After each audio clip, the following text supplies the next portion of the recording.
Bismillahirrahmanirrahim. Assalamualaikum warahmatullahi wabarakatuh. Alhamdulillah, wassalatu wassalamu ala rasulillah, wa la hawla wa la quwwata illa billah, amma ba'd. Teman-teman mahasiswa Universitas Terbuka Pelajar Montok UPJJ Bangka Belitung yang kami hormati, kami banggakan, mari bersama-sama memanjatkan puja dan puji syukur kehadirat ilahi Rabbi Zatillah, Zat Allah yang maha pengasih tak pilih kasih, yang maha penyayang tak pandang sayang. Salawat beriring salam semoga tetap tercurah limpahkan kepada junjungan kita Nabi besar Muhammad sallallahu alaihi wasallam. Teman-teman sekalian, selamat datang kami ucapkan di tutorial atau pembelajaran modul 1 pendidikan agama Islam. Dengan adanya sedikit musibah yang kita hadapi, maka terpaksa pembelajaran kita gunakan secara daring, secara jarak jauh, dan ini sedikit rekaman penjelasan tentang modul 1. Mohon maaf kameranya kurang pas karena direkam dengan HP. Mudah-mudahan dengan pembelajaran ini tidak mengurangi sedikit pun kebermanfaatan dari pembelajaran kita pada kali ini.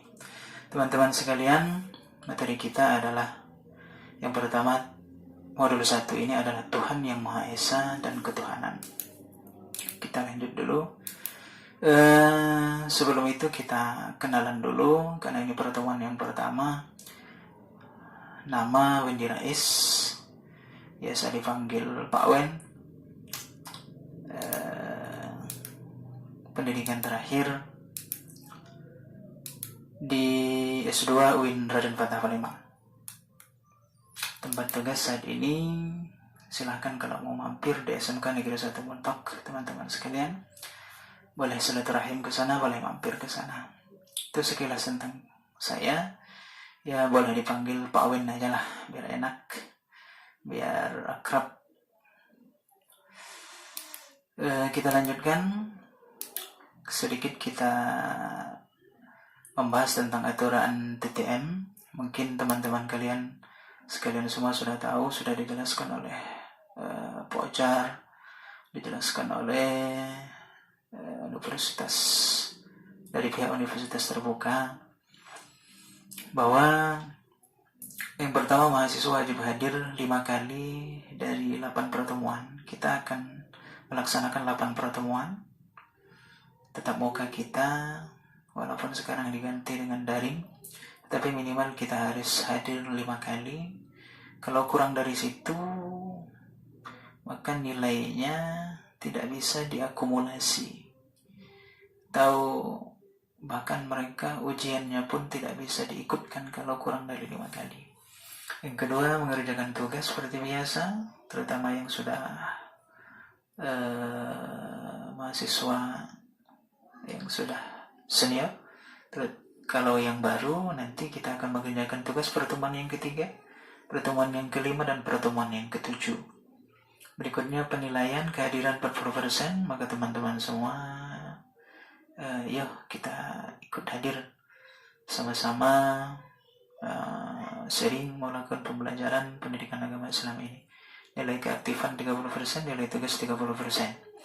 Nah, di yang keempat itu adalah mahasiswa membaca, meresum, meringkas, dan lain sebagainya.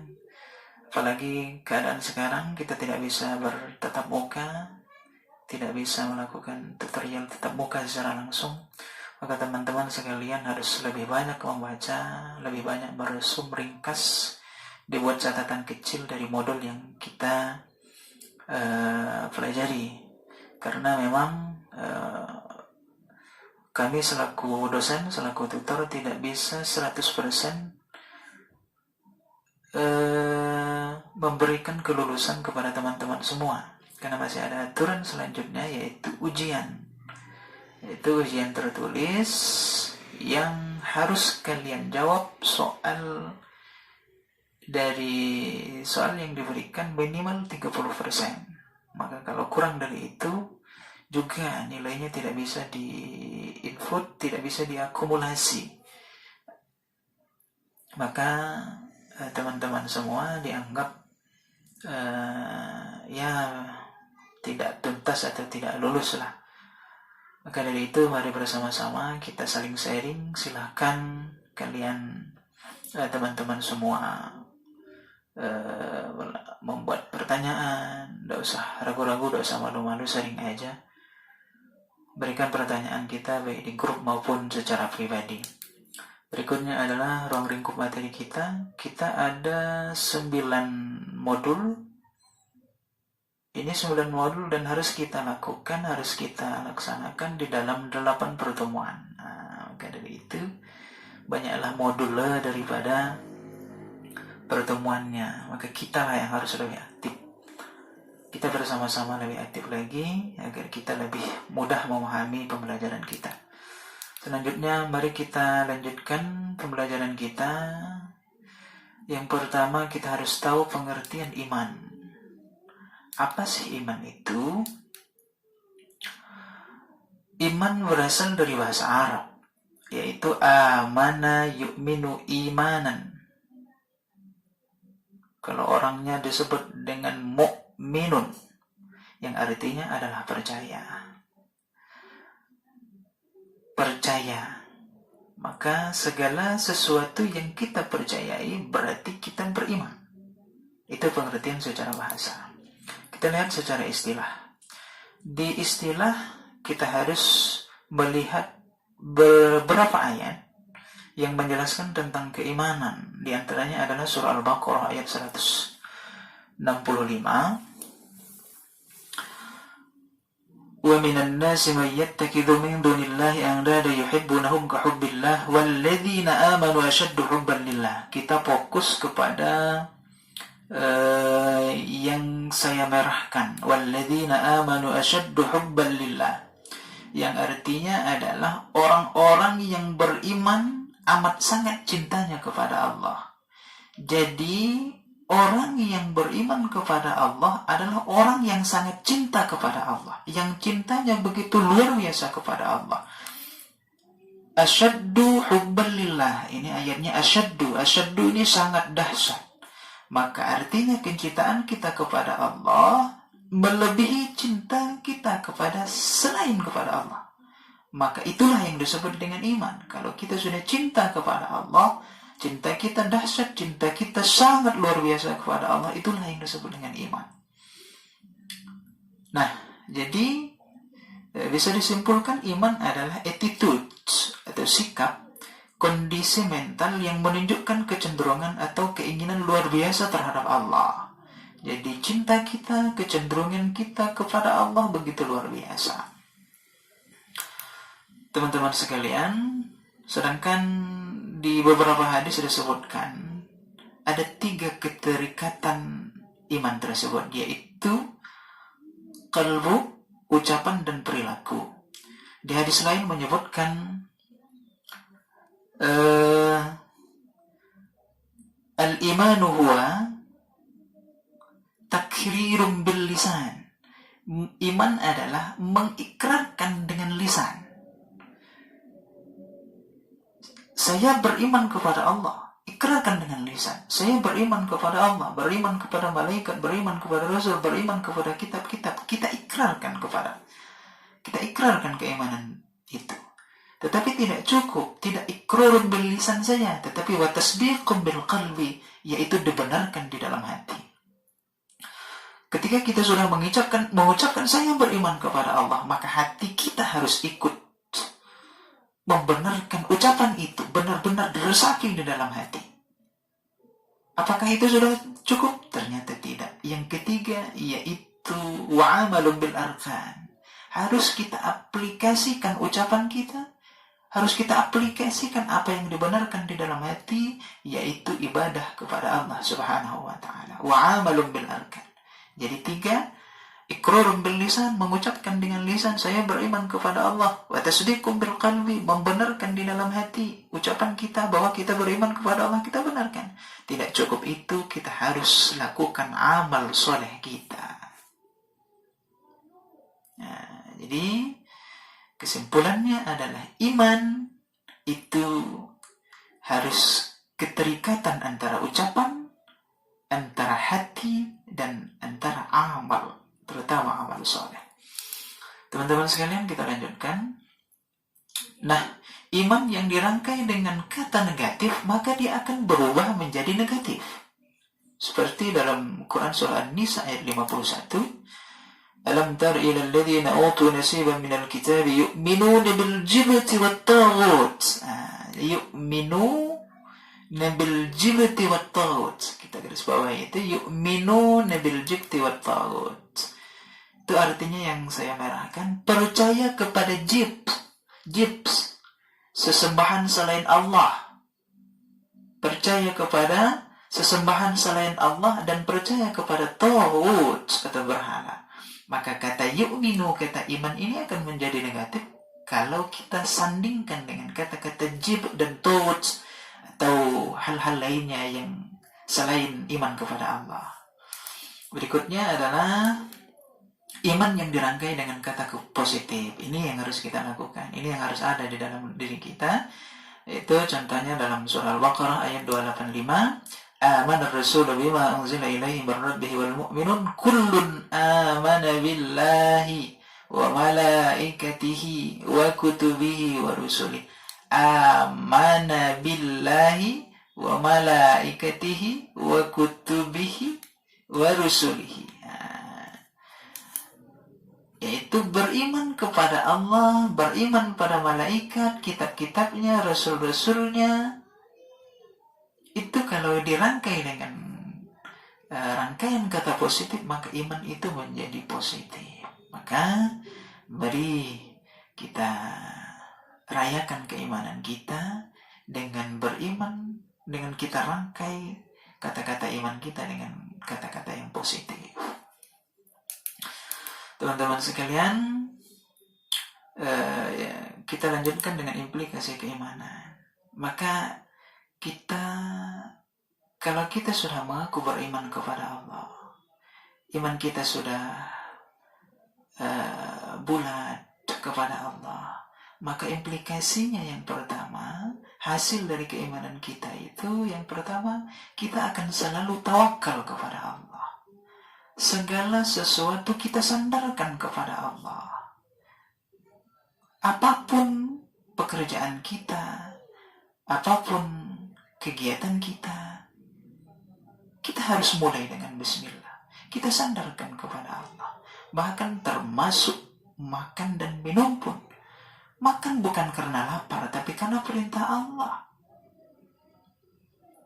Kulu min thayyibat, kata Allah. Makanlah makanan yang kulu mimma fil ardi halalan thayyibat.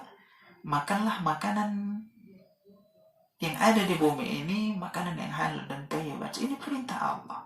Jadi bukan kita hanya menurutkan nafsu lapar kita, tetapi karena Allah. Ingat, segala aktivitas kita, apapun itu, kalau kita niatkan karena Allah, maka ibadahlah yang akan kita dapat. Yang kedua, implikasi keimanan adalah mawas diri dan bersifat ilmiah. Hati-hati sekarang, apalagi zaman teknologi yang begitu luar biasa, begitu maju, hoax ada di mana-mana, maka mawas diri, bersifat ilmiah harus kita laksanakan. Jangan mudah percaya dengan omongan satu orang. Jangan mudah percaya dengan berita satu berita, maka kita harus konfirmasi. Bahasa Al-Qur'annya tabayyun. Jangan kita mudah diprovokasi. Yang sudah punya suami istri, ketika kita saling teleponan misalnya, belum diangkat, kita harus bersifat ilmiah. Dia sedang mengerjakan tugasnya. Ketika zuhur ditelepon, tidak diangkat juga, dia sedang sholat zuhur. Terus kita harus mawas diri seperti itu. Dan tiba-tiba ada orang datang misalnya, itu tadi suamimu bersama cewek di sana, dia gonceng-goncengan sama cewek. Kita harus tetap ilmiah. Jangan hanya satu informasi yang kita ambil, langsung kita mungkin dia sedang nge-grab atau nge-gojek. Dan kita harus konfirmasi, Informasi-informasi itu jangan sampai hanya satu berita, satu pihak langsung kita percayai. Mawas diri dan bersifat ilmiah. Yang ketiga, optimis dalam menghadapi masa depan. Kita harus optimis dalam menghadapi masa depan. Jika seseorang tidak dapat menghadapi dan menyelesaikan suatu permasalahan, maka orang tersebut dihinggapi penyakit psikis kejiwaan, frustasi, nervous, depresi, dan sebagainya. Dan ingat, setiap manusia itu selalu bersikap optimis karena pada hakikatnya tantangan merupakan pelajaran bagi kita. Tantangan itu merupakan pelajaran bagi kita. Bahkan kegagalan pun adalah pelajaran bagi kita agar kita yang kedepannya menjadi lebih baik lagi, menjadi sukses lagi. Dan perlu diketahui bahwa hasil daripada sebuah usaha kita itu adalah buah dari usaha kita. Apa yang kita dapatkan itu adalah buah daripada usaha kita. Yang keempat adalah konsisten dalam menepati janji. Ingat, janji adalah hutang. Maka hutang harus dibayar. Tidak dibayar di dunia, maka di akhirat akan ditagih orang. Yang kelima, tidak sombong. Terutama dalam ilmu pengetahuan, apa yang harus kita sombongkan? Karena ilmu berkembang terus. Kalau kita sudah merasa cukup, maka kita akan menjadi bodoh. Kenapa? Karena kita tidak mau belajar lagi. Karena saya sudah pintar. Kita sudah sombong. Dan kesombongan itu memang tanda kutip adalah seharusnya Allah yang mau sombong. Seharusnya Allah yang harus sombong. Kenapa? Segala sesuatu yang ada di muka bumi Allah milik Allah. Segala sesuatu ini milik Allah. Orang menyebutnya dengan sombong itu sebenarnya pakaian Allah. Kalau Allah mau itu pakaian Allah. Allah mau sombong itu pakaian. Maka kalau kita pakaian Allah kebesaran, kita pakai pakaian Allah kebesaran. Sama. Kita masih kecil dulu mau pakai pakaian ayah kita kebesaran. Maka pakaian Allah jangan coba-coba kita pakai. Karena kebesaran. Hilang kita. Teman-teman sekalian, berikutnya teman, kita lanjutkan di pembinaan iman. Seperti halnya cinta, timbul melalui proses. Diawali dari saling mengenal, kemudian mengingat menjadi senang, rindu, diikuti dengan berbagai macam konsekuensinya, tidak bisa tidur, gelisah, dan lain sebagainya. Begitu juga iman, terbentuk melalui proses. Iman berproses. Mulai dari dalam kandungan. Di dalam kandungannya pun berproses. Iman itu dimulai dari dalam kandungan pun. Kalau ibu bapaknya selalu berzikir kepada Allah, maka anaknya sudah ada anak dalam kandungan itu tentram. Sampai saat dimana dia berada ke dunia ini, dan semuanya akan berpengaruh kepada keimanannya. Karena iman itu berproses dalam kandungan sampai dia lahir, beranjak anak-anak di lingkungan sekitar, sampai dia berada di mana dia bisa mandiri, dia dewasa sampai kepada yang tua. Keimanan itu fluktuatif. Keimanan itu juga dipengaruhi oleh hal-hal yang ada di sekeliling kita. Maka pembinaan iman apa yang harus kita lakukan? Yang pertama, pembibitan yang unggul. Maka pembibitan yang unggul dimulai dari mencari pasangan. Mencari pasangan, bibit unggul. Unggul apa? Unggul imannya, unggul sifatnya, unggul akhlaknya. Bahkan kata Rasul, tazawwajul walud al-wadud. Artinya unggul tidak hanya itu, bahkan unggul suburnya. Tazawwajul walud al-wadud. Kata Rasul, nikahilah wanita yang kamu cintai dan yang banyak anaknya. Ini juga hadis Rasul.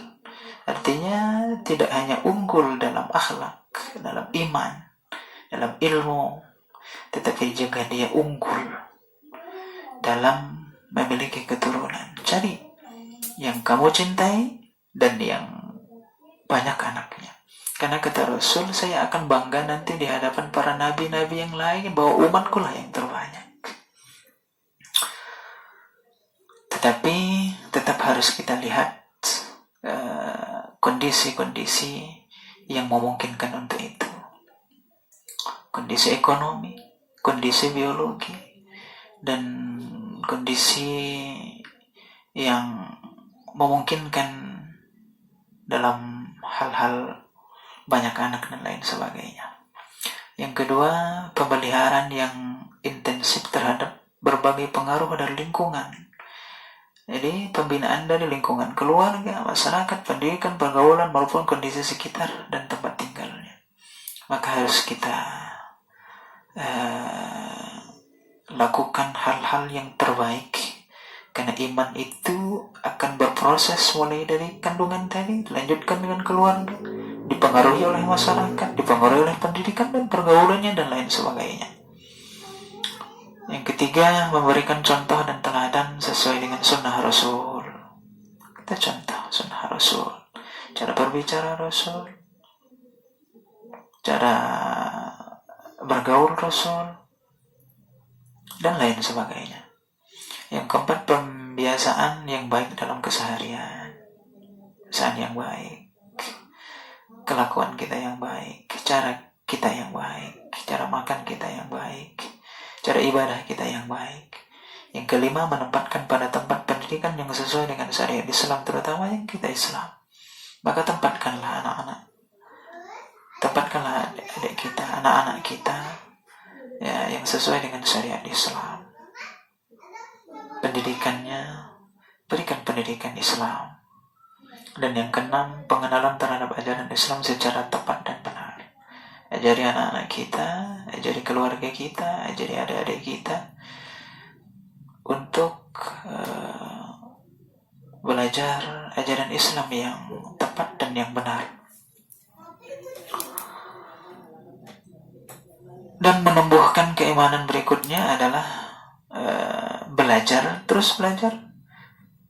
Al-Quran. Dan tentu kalau sudah mampu kita mengajarkan Al-Quran, sebenarnya tidak harus mampu, satu huruf pun bisa kita ajarkan dan itu bermanfaat bagi orang lain, maka itu menjadi amal jariah bagi kita. Jadi belajar dan mengajarkan Al-Quran secara akademik, secara baik. Tidak harus kita menjadi ustadz dulu baru kita ajarkan sesuai dengan kemampuan kita. Kalau kita hafal, kalau kita sudah tamat Iqra, maka ajarkan Iqra 1, Iqra 2, Iqra 3. Kalau kita sudah Al-Quran, ajarkan Iqra 1 sampai 6. Kalau kita sudah hafal Al-Quran, ajarkan Al-Quran sampai di mana kemampuan kita. Selanjutnya, setelah kita membahas keimanan, maka akan kita lanjutkan dengan ketakwaan. Aplikasi ketakwaan dibingkai dalam bentuk ibadah. Jadi kalau kita sudah beriman, maka kita akan beranjak kepada ketakwaan. Ketakwaan aplikasinya adalah ibadah. Maka ibadah itu ada dua bentuk. Yang pertama, ibadah mahdhah atau ghairu mahdhah.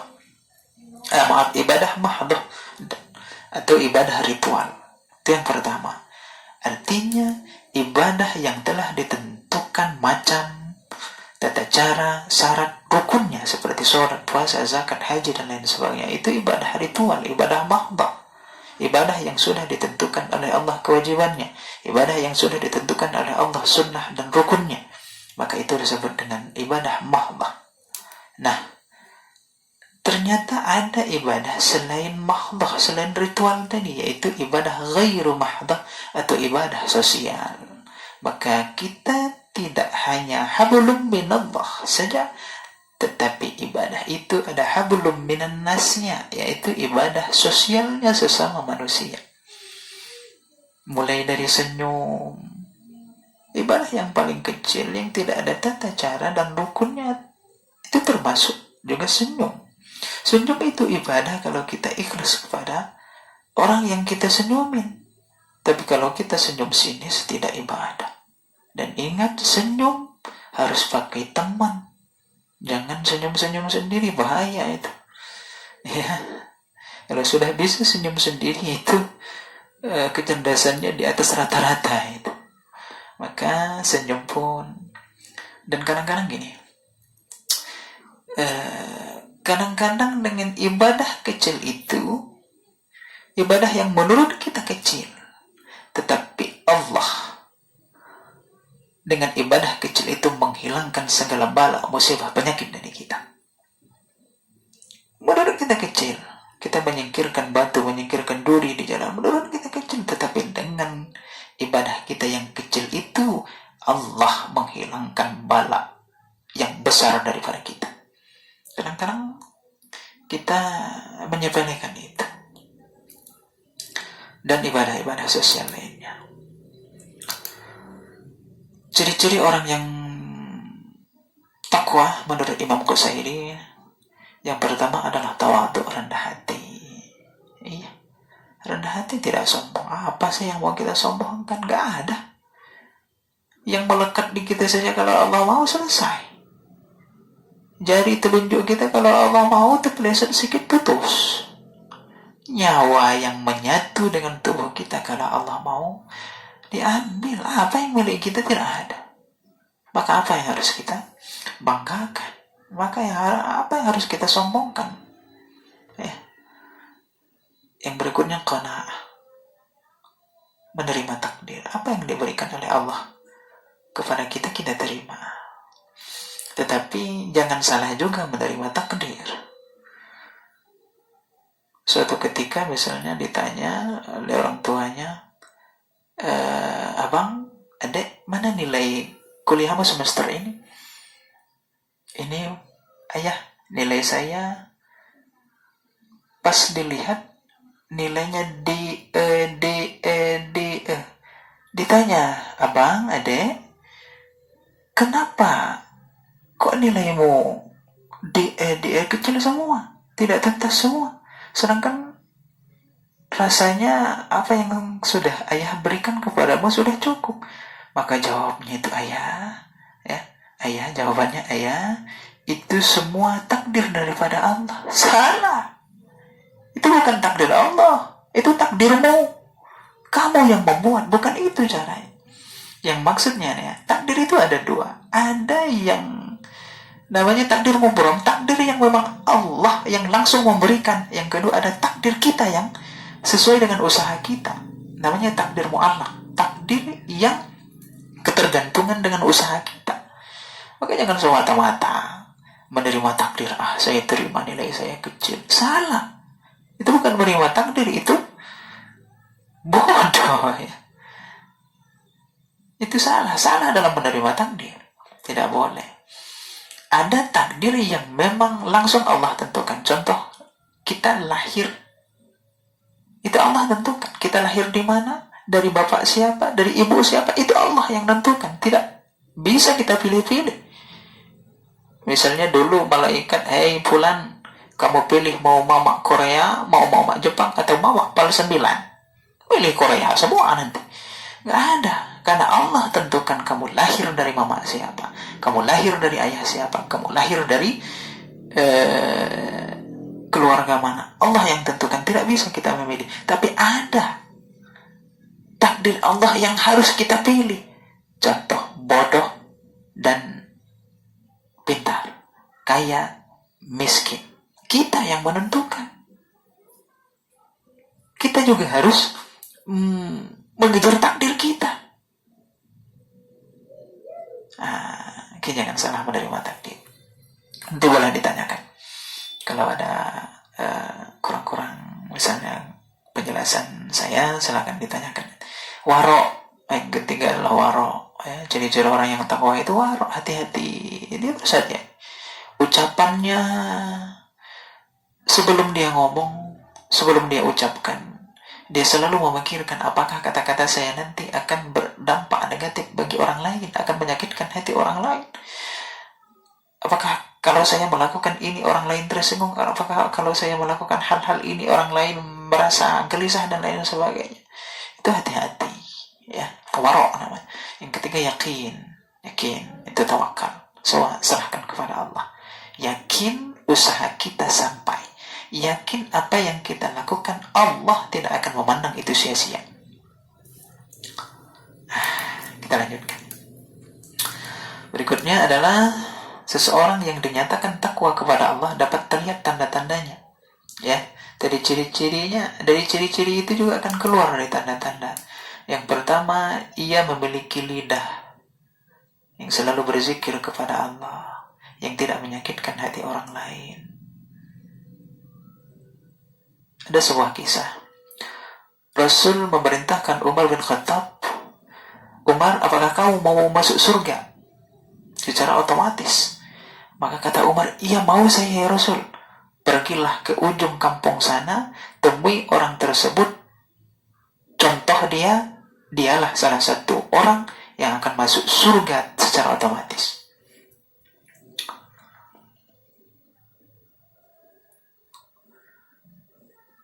Nah, maka berangkatlah Umar bin Khattab. Sebelum itu kita lanjutkan doa. Ia memiliki hati yang selalu mengeluarkan dari dalam perasaan tidak bermusuhan dan dengki ini. 1 dan 2 ini. Memiliki lidah dan memiliki hati. Maka berangkatlah Umar tadi. Sampai di sana Umar dijamu secara baik. Maka Umar menyampaikan hajatnya bahwa dia ingin hidup atau ingin bersama-sama dalam beberapa waktu ini dengan orang tersebut. Maka dia mempersilahkan. Dia ingin mengikuti apa yang dia lakukan di tempat ini, di rumah ini. Umar ingin mengetahui orang ini kok sampai-sampai Rasul menyebutkan dia akan masuk surga secara otomatis, akan masuk surga tanpa hisab lagi. Maka Umar penasaran. Maka dia mengikuti kehidupannya. Dia ikut di dalam kehidupannya. Dia menginap di rumahnya. Dia makan, minum, dan lain sebagainya di rumah orang tersebut. Singkat ceritanya, ketika waktu zuhur, ya sholat zuhur, orang tersebut. Ketika asar, dia sholat asar. Ibadah-ibadah ritual lainnya dia laksanakan. Tengah malam, mungkin kata Umar, kayaknya ini ibadah tahajudnya luar biasa. Maka Umar ngintip dari kamar sebelah. Tapi ketika dilihat, masih berselimut. Mungkin sebentar lagi, hampir subuh, masih berselimut. Ketika waktu subuh, dia sholat subuh, berzikir, membaca Al-Quran sebentar. Sudah itu, dia lakukan aktivitas yang lainnya. Menjelang siang, dia langsung ke ladang. Biasa, kehidupannya seperti itu terus berlaku. Ini kata Umar, jangan-jangan ini Rasul ini salah. Masa orang ini, atau saya yang salah orang ini? Maka secara penasaran kan Umar agak keras kan, agak temperamen. Maka dia langsung bertanya, wahai sahabatku, saya rasanya tidak salah alamat lagi ini. Kata Rasul, engkau akan masuk surga secara otomatis, masuk surga tanpa hisab lagi. Tetapi menurut pandangan saya, rasanya salah. Rasanya salah ini. Sahabat tadi hanya tersenyum. Maka Umar karena hanya disenyumin, dia temperamennya datang. Maka dia dengan sigap, ya udah kalau begitu saya mau pamit pulang, ini salah ya Rasul. Ketika di depan pintu, kata sahabat, ya Umar, benar. Saya hanya ibadah ritual biasa saja kepada Allah Subhanahu wa Ta'ala. Mungkin ada sedikit tambahan-tambahan amal saya, karena kemampuan amal ibadah saya adalah begini. Kekayaan saya adalah begini, sedekah saya hanya begini, ibadah ritual saya hanya begini. Tetapi ada satu yang tidak dan jarang dimiliki orang lain, yaitu lidah dan hatiku tidak pernah menyakiti orang lain. Subhanallah, Allahu Akbar. Oke ya. Yang ketiga, penglihatannya tidak memandang yang haram. Mata kita gunakan yang baik-baik, jangan kita tonton yang aneh-aneh. Ya. Dan melihat melihat segala sesuatunya tidak menggunakan nafsu, tetapi i'tibar, itu merupakan contoh dari Allah Subhanahu wa taala. Yang keempat, perutnya tidak dimasukkan barang haram, karena setetes haram pun itu yang akan dikejar oleh api neraka nanti. Setetes yang ada di dalam diri kita dan menjadi darah daging, itu yang akan digerogoti oleh neraka, api neraka. Yang kelima, tangannya tidak dipanjangkan ke arah yang haram. Yang keenam, telapak kakinya tidak dipakai untuk menjalankan menuju maksiat. Dan yang ketujuh adalah ketaatannya murni karena Allah Subhanahu wa taala, tidak karena yang lainnya. Tetapi ada dulu mahasiswa saya bertanya, Pak Wen, saya ini sholat di masjid ini bukan semata-mata saya rajin sholat sebenarnya. Saya ke masjid ini karena di sebelah masjid itu ada seorang gadis cantik yang saya taksir. Maka bagaimana ibadah saya? Ini lihat keadaan cara menjawabnya. Kita harus gunakan trik. Apa yang digunakan adalah trik Rasul. Tapi kalau kita jawab, itu tidak boleh, karena kita harus murni karena Allah beribadah itu. Iya, benar. Tetapi kita lihat aspek psikologis, aspek sosiologis, dan aspek yang lainnya. Seandainya kita langsung sekak seperti itu, besok enggak lagi dia datang ke masjid. Maka kita jawab, iya. Maka jawaban saya waktu itu, iya silakan, tidak apa-apa. Benar Pak Wan, benar, tidak apa-apa, silakan. Kenapa? Saya mengharapkan sekali, 2 kali, sampai 1000 kali dia beribadah sholat di masjid ini. Karena saya orang gadis di sebelah masjid, insya Allah yang ke-1001, karena sudah keseringan beribadah kepada Allah, dia berubah menjadi merasakan nikmatnya ibadah kepada Allah. Biarkan dulu. Kita ingat ketika Rasul mengislamkan orang yang minum khamar, Rasul tidak langsung mengharamkan. Ya. Boleh nanti kita diskusikan. Berikutnya adalah filsafat ketuhanan. Teman-teman sekalian, kita lanjutkan di filsafat ketuhanan. Agak panjang ini kayaknya, teman-teman.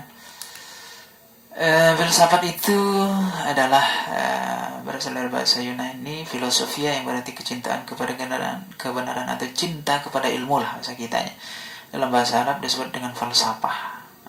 Memahami sesuatu yang tidak diketahui dari hal yang diketahui. Dari segala sesuatu yang kita ketahui, kita mau memahami sesuatu yang belum kita ketahui dari hal yang sudah kita ketahui tersebut. Jadi yang sesuatu yang sudah kita ketahui ini, kita harus mencari lagi apa-apa yang belum kita ketahui, tapi melalui yang kita ketahui ini. Artinya ya cinta ilmu lah, cinta ilmu pengetahuan, terus melakukan hal-hal yang melakukan hal yang terbaik, melakukan penelitian, melakukan tinjauan dan lain sebagainya. Oke, kita tidak bicara filsafatnya, tapi kita bicara filsafat ketuhanannya, yaitu pemikiran manusia tentang Tuhan. Jadi filsafat Tuhan itu pemikiran atau ilmu manusia tentang Tuhan, step by step, mulai dari zaman jahiliyah sampai zaman ilmu pengetahuan. Yang pertama animisme, dinamisme, ya, politeisme dan henoteisme. Ya, pertama tadi kan animisme, dinamisme itu hampir sama. Dinamisme percaya kepada benda, animisme percaya kepada roh, itu hampir sama. Benda memiliki roh, itu yang disembah. Ya, itu zaman animisme dulu, dinamisme itu, ya, kepercayaan terhadap para dewa. Selanjutnya politeisme. Dari dinamisme dan animisme itu kan banyak Tuhannya, ada Tuhan pohon, ada Tuhan ranting, ada Tuhan kayu, ada Tuhan apa dan lain sebagainya, banyak. Mereka bingung dan susah mau beribadahnya, dan terlalu banyak ritual yang harus mereka lakukan. Kalau sesajennya banyak, maka kalau 1000 Tuhan, maka 1000 sesajennya. Maka mereka mengelompokkan dengan otak mereka sendiri, yaitu paham politeisme, yaitu ada dewa dan dewi. Mereka kumpulkan Tuhan, pilih. Di sini dewa, yang ini dewi, maka dewa dewi. Ya. Nah, jadi ada dewa kesuburan, misalnya dewi hujan dan lain sebagainya. Mereka jadikan satu. Nah, selanjutnya terus berproses menjadi paham henoteis, satu bangsa satu Tuhan. Jadi satu bangsa mereka kumpulkan, mereka berkumpul dalam satu bangsa, mereka merasa kita ini sudah satu bangsa, berarti kita harus memiliki satu Tuhan. Dan selanjutnya setelah kita memiliki bangsa-bangsa, PBB, Persatuan Bangsa-Bangsa, maka dunia ini selayaknya harus sudah menjadi satu Tuhan. Maka disebut dengan monoteisme. Monoteisme ini juga terbagi-bagi ternyata. Tuhan modern sekarang, di masyarakat modern ini sekarang sudah merasakan ini dunia persatuan bangsa-bangsa ini sudah ada. Ternyata bangsa-bangsa itu terletak di dalam satu dunia. Maka Tuhannya satu, kata mereka satu. Ya, maka mereka buat satu Tuhan lah, satu dunia. Dan monoteisme terbagi, yaitu deisme, panteisme, dan elektisme. Pertama, deisme adalah paham free will. Dalam Islam disebut dengan Qadariyah. Apa itu? Paham atau orang yang hanya mengandalkan kemampuan di dalam dirinya, kemampuan kemanusiaannya. Dia meninggalkan kemampuan Allah Subhanahu wa Ta'ala. Dia meminggirkan Tuhan. Dia hanya percaya kepada kekuatan dirinya sebagai manusia, tetapi dia meminggirkan kekuatan Tuhan. Yang berikutnya sebaliknya adalah panteisme. Ya. Predestination. Dalam Islam disebut dengan Jabariyah. Jabariyah itu terbalik, selalu pasrah kepada Allah. Segalanya dipasrahkan kepada Allah. Dia tidak percaya diri dengan kemampuannya. Segalanya sudah ditentukan Allah. Allah kok, maka saya segala sesuatunya sudah ditentukan Tuhan kok, maka saya ya udah nerima saja. Jabariyah. Dan yang ketiga gabungan dari itu. Sekilas baik, tetapi ini yang terjadi eklektisme ini bermanfaat untuk orang yang mengalami kegagalan saja. Ketika dia sukses hebat, dia lupa dengan Tuhannya. Tapi ketika dia gagal, baru dia ingat pada Tuhan. Oh ya Tuhan, kenapa saya begini? Ya, ini sudah pemikiran-pemikiran manusia tentang Tuhan. Kita lanjutkan. Nah, kita bahas pengertian Tuhan dalam ajaran Islam. Yang pertama adalah Allah sebagai Khaliq atau pencipta. Oke, kita ambil sebuah logika ini. Biar kita ada gagal paham, tidak salah fokus. Kita lihat, kita ambil logika ini. Benda-benda yang ada sekarang ini, yang ada di dunia ini, kita ambil contoh. Ada laptop, ada handphone, ada kursi, ada meja. Kita yakin dan percaya bahwa adanya laptop, adanya handphone, adanya kursi, adanya meja itu merupakan atau hasil dari karya orang lain, atau ada orang yang membuatnya. Dan itu adalah manusia. Kita menyatakan ini, yakin ini ada yang membuatnya, kursi ada yang membuatnya, meja ada yang membuatnya, handphone ada yang membuatnya. Maka kenapa kita sulit memikirkan bahwa manusia, bahwa alam dan seisinya, langit dan bumi beserta isinya, ini ada, pasti ada yang menciptakan. Kenapa kita sulit memikirkan itu? Ada pena, ada orang yang membuatnya. Oh, ini ada laut, ada bumi, ada pegunungan. Yang sampai detik ini tidak ada orang yang bisa menciptakan sekecil apapun ciptaan Allah. Maka kenapa kita sulit memikirkan bahwa ini ada yang menciptakan? Maka dalam Islam disebut dengan Khaliq, sang pencipta. Benda, manusia yang menciptakan, makhluk, maka Khaliq lah, Allah Subhanahu wa Ta'ala yang menciptakan. Maka kata Allah, pikirkan ciptaan saya, jangan pikirkan zat saya, kata Allah. Itu ada Zumar ayat 62-63. Jangan pikirkan zat saya, tubuh saya, keadaan saya, bentuk saya, tapi kalian akan tahu kehebatan dan keluar biasaan saya dengan ciptaan saya. Lihat saja ciptaan saya. Maka Allah menantang siapa yang bisa membuat seekor nyamuk saja, bahkan lebih kecil daripada itu, tunjukkan kepada saya, kata Allah. Maka dengan kita melihat, memikirkan ciptaan Allah Subhanahu wa Ta'ala, maka secara otomatis kita akan luar biasa merasakan pasti Tuhan yang menciptakan ini luar biasa juga. Seperti kita contoh, ini laptop luar biasa, ini handphone luar biasa, canggihnya luar biasa, dan kita pasti percaya, oh pasti hebat orangnya ini. Waduh, kita sekarang geleng-geleng kepala dengan ilmu pengetahuan dan teknologi sekarang. Tapi ada orang, kita geleng-geleng kepala kepada orang yang menciptakan ilmu pengetahuan tersebut tadi, iptek tadi.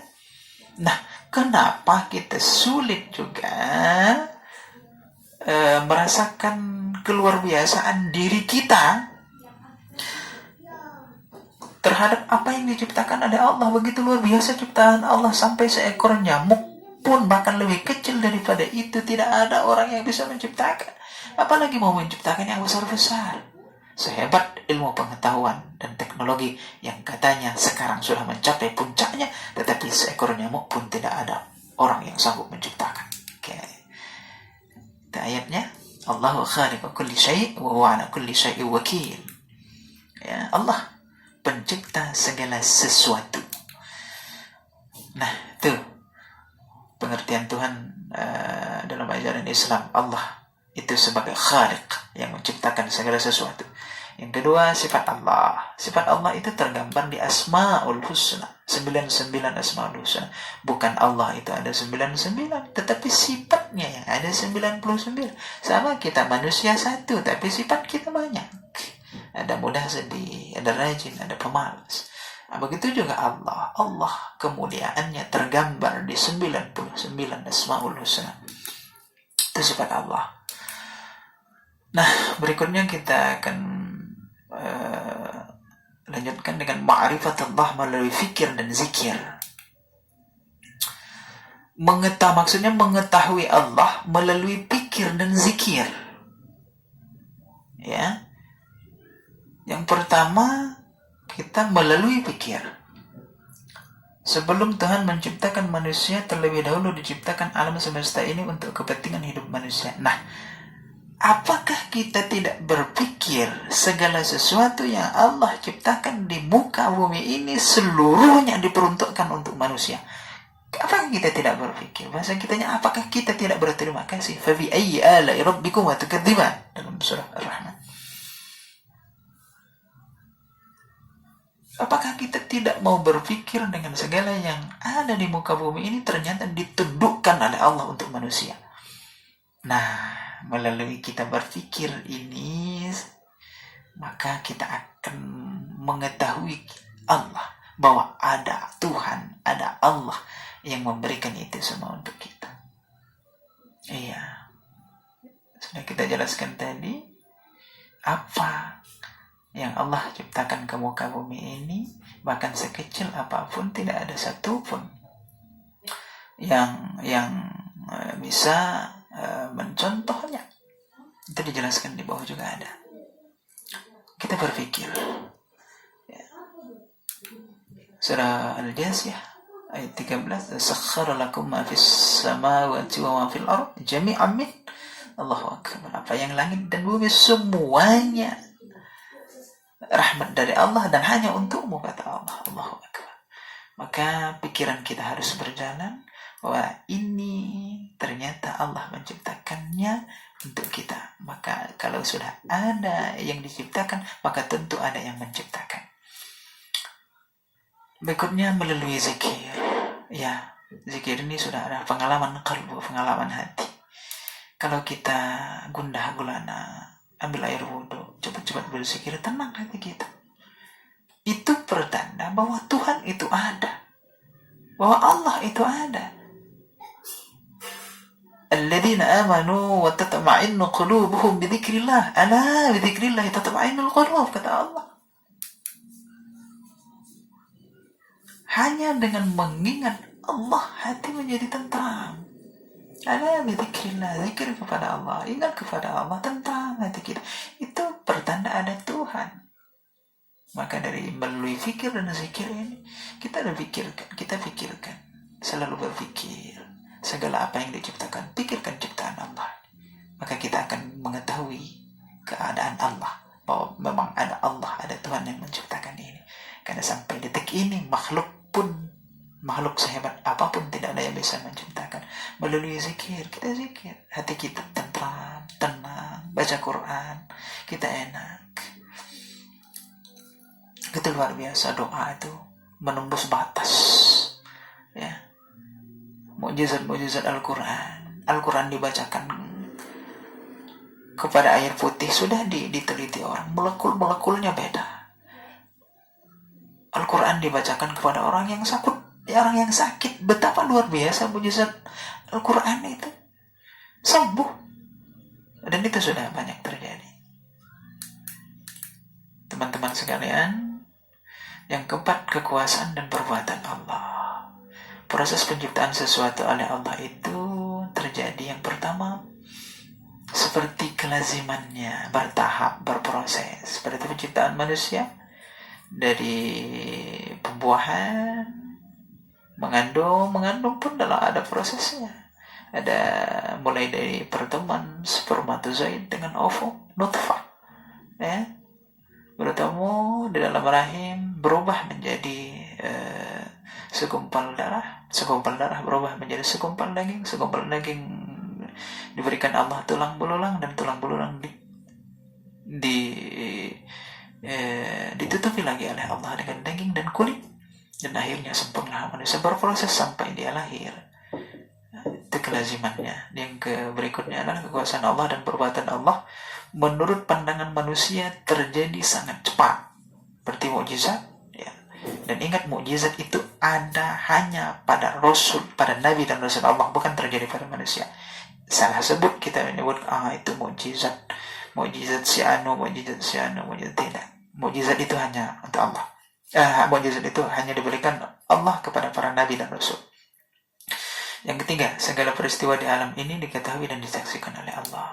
Nggak ada sehelai daun yang jatuh pun, kata Allah tahu. Ya, kekuasaan Allah yang maha agung. Allahu Akbar. Tidak ada manusia, jin, malaikat memiliki kekuatan dan kekuasaan yang ada pada saat ini, yang bisa menciptakan dunia dan seisinya. Kokoh, teratur, pasti harmonis dan seimbang. Iya, kokoh, seimbang. Coba lihat langit, 7 lapis langit itu tidak pernah satu pun retak, runtuh, jatuh, misalnya. Ada kokoh, teratur, pasti harmonis dan seimbang. Teratur, ada siang, ada malam. Allahu Akbar. Matahari itu luar biasa ditugaskan oleh Allah, teratur. Sampai-sampai orang akhirnya ada ilmu pengetahuan astronomi dan lain sebagainya. Harmoni, seimbang, bermanfaat dan tidak dapat ditiru. Sudah dijelaskan tadi. Segala sesuatu yang Allah ciptakan di muka bumi ini semuanya bermanfaat. Tidak ada satupun ciptaan Allah sekecil apapun yang tidak ada manfaatnya. Oke, ada yang bertanya, Pak, ini kan virus corona.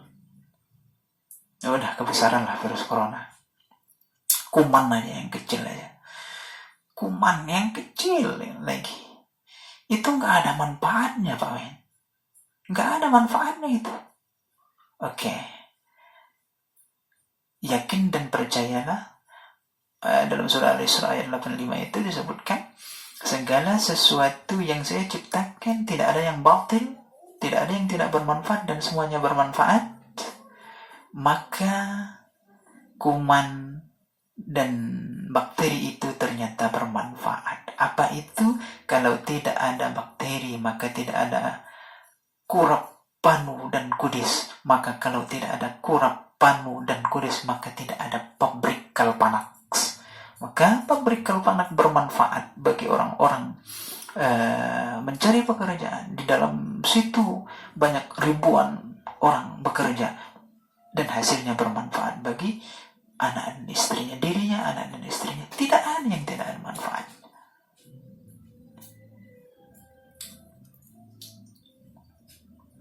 Teman-teman sekalian, sepertinya sudah habis materi kita. Syukran katsiran. Nanti kita lanjutkan dengan diskusi Silakan nanti dilayangkan diskusinya, baik bentuk suara atau bentuk tulisan, bentuk ketikan, tulisan tangan dan lain sebagainya. Silakan dimasukkan ke dalam grup. Mudah-mudahan bermanfaat. Makan pepaya campur es batu. Wabillahi taufiq wal hidayah. Wassalamualaikum warahmatullahi wabarakatuh.